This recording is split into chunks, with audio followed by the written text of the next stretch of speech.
hukum dasar tertulis. Bentuk dari hukum dasar tertulis adalah UUD 1945. Selain bangsa Indonesia mempunyai konstitusi, juga mempunyai hukum tidak tertulis. Kalau hukum tidak tertulis apa namanya? Konvensi. Ya.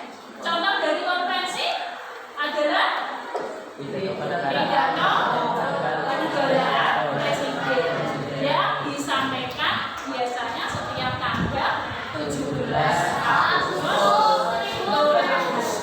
17 Agustus. Yang bangsa Indonesia merayakan kemerdekaan itu presiden memberikan pidatonya. Itu ya. Kembali ke materi fungsi dan kedudukan UUD 1945. Fungsi UUD yaitu sebagai apa? Hukum dasar tertulis tadi, ya kan? Terus apalagi? Dasar pelaksanaan ketatanegaraan di Indonesia. Terus apalagi fungsinya? Perlindungan hak asasi manusia. Juga ada mengatur hubungan antara lembaga negara yang satu dengan negara yang lain. Itu fungsi UUD 1945. Selain fungsi juga ada kedudukan UUD 1945. Apa kedudukannya tadi? Satu sebagai apa kedudukannya? Konstitusi atau hukum dasar negara tertulis. Juga dijadikan sebagai landasan dalam mengatur ketatanegaraan Indonesia. Jadi lembaga-lembaga negara yang merupakan wakil rakyat itu mereka bekerja atau menjalankan pemerintahannya berdasarkan UUD 1945, sehingga tidak boleh menjalankan pemerintahannya menyimpang atau menyalahi dari UUD 1945. Gitu ya, kira-kira fungsi dan UUD 1945. Kemudian dari materi-materi yang disampaikan tadi, hari ini kita harus tahu dulu apa itu tujuan pembelajaran hari ini. Kalian semua diharapkan mampu memahami fungsi dan kedudukan dari UUD 1945.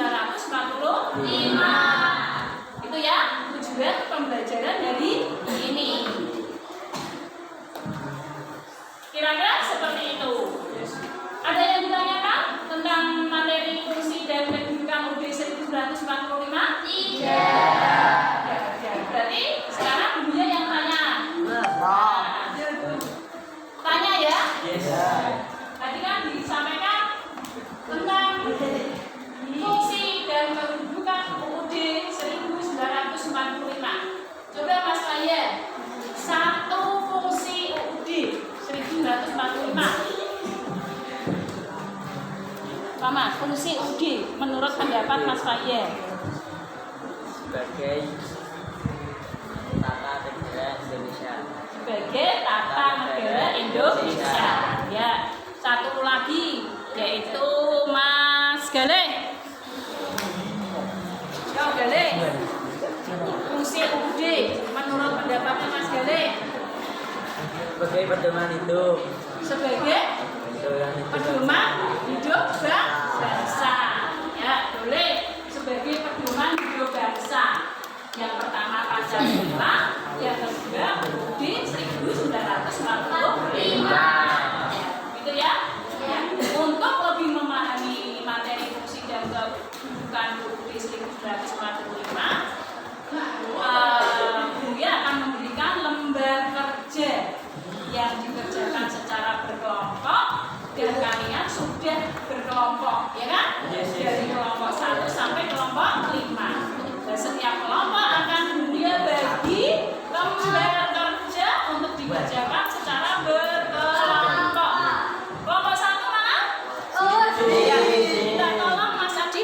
wis. Saya Mas Arif. Ya. Kelompok 2. Kelompok 2. Enak. Kelompok 3, Mbak Tina. Kelompok 3. Kelompok 4. Minta tolong diambil kelompoknya. Kelompok 5. Mbak Nispa, minta tolong ini. Ya. Silakan dilihat, dicermati untuk materi yang ada di lembar kerja itu ada di situ nama kelompok ditulis, kemudian dibaca petunjuk dan apa itu perintahnya. Ya, dikerjakan berkelompok. Oke.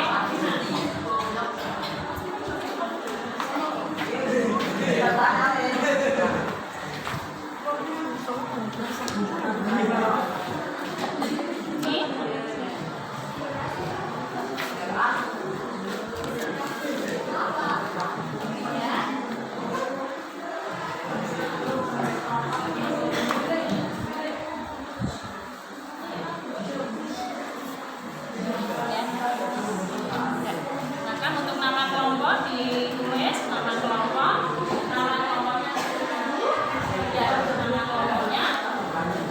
Pak, kita Pak. Oke, kelompoknya sudah dulu ya.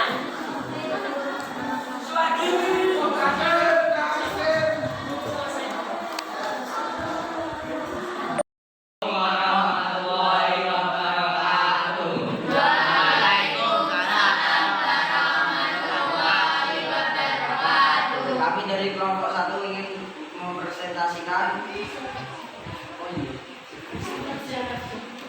sebelum dan sudah amandemen UUD RI tahun 1945. Anggota kelompok terdiri dari M. Adlia Fahraya, M. Fadli, M. Mahyul Yuni, Anugrah Didi, Dafari Hasan, Mikael, dan Kiki Muzakir. Tujuan pembelajaran: 1. Memahami fungsi dan ketentuan Undang-Undang Dasar Negara Republik Indonesia tahun 1945 sebagai norma dan aturan bernegara. B. Materi pokok: 1. Pedoman negara. C. Langkah-langkah kerja: 1. Baca dan cermati materi pedoman negara.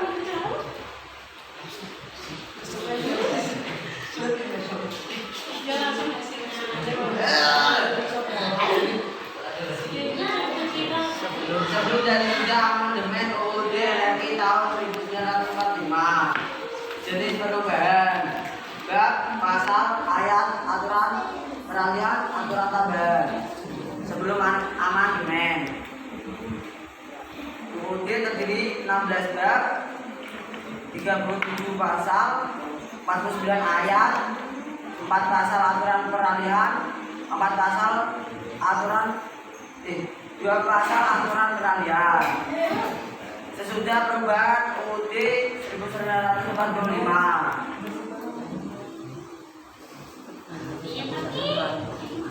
UUD 21 bab, pasal 73 pasal, 170 ayat, 3 pasal aturan peralihan, 2 ayat aturan tambahan. Sekian presentasi dari kelompok 1. Wassalamualaikum warahmatullahi wabarakatuh. Waalaikumsalam warahmatullahi wabarakatuh.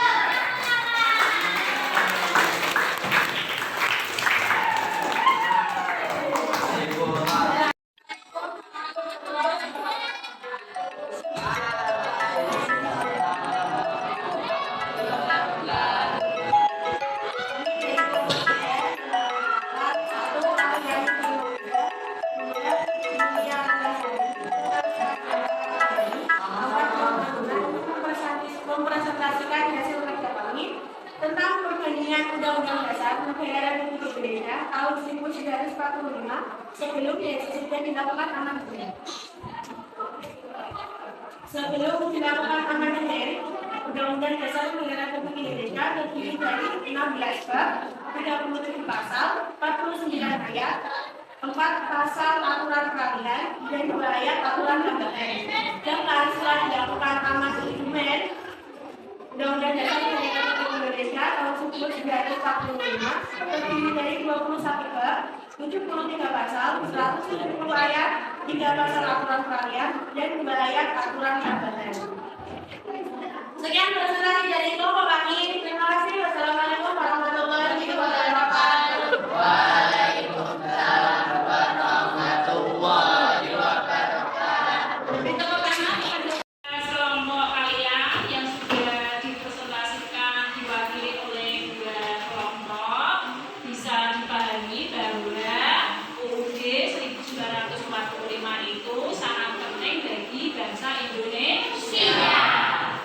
Dari sifat dan kedudukannya, di situ bisa kita ambil kesimpulan bahwa UUD 45 itu dijadikan sebagai pegangan ataupun pedoman dalam mengatur negara, gitu ya. Dan juga tadi yang disampaikan bahwa UUD 1945 itu sudah dilakukan perubahan atau amandemen sebanyak 4 kali dari mulai tahun 1999, 2000, 2001, dan 2002. Perubahan itu meliputi 1. Pembatasan kekuasaan presiden, 2. Perubahan terhadap lembaga-lembaga tinggi negara, ketiga, dimasukkannya pasal-pasal tentang hak asasi manusia, dan yang keempat, diberlakukannya otonomi daerah. Itu materi yang kita pelajari hari ini, mudah-mudahan bisa bermanfaat. Dan untuk lebih memahami lagi, silakan nanti dikerjakan latihan soal yang ada di lembar kerja siswa kalian masing-masing. Itu ya, soal pada halaman 52 sampai 55. Dikerjakan di rumah. Siap, Bu. Ya. Oke. Ya. Untuk itu kita akhiri pertemuan hari ini.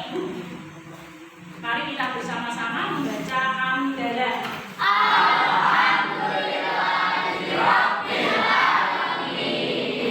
Assalamualaikum warahmatullahi wabarakatuh.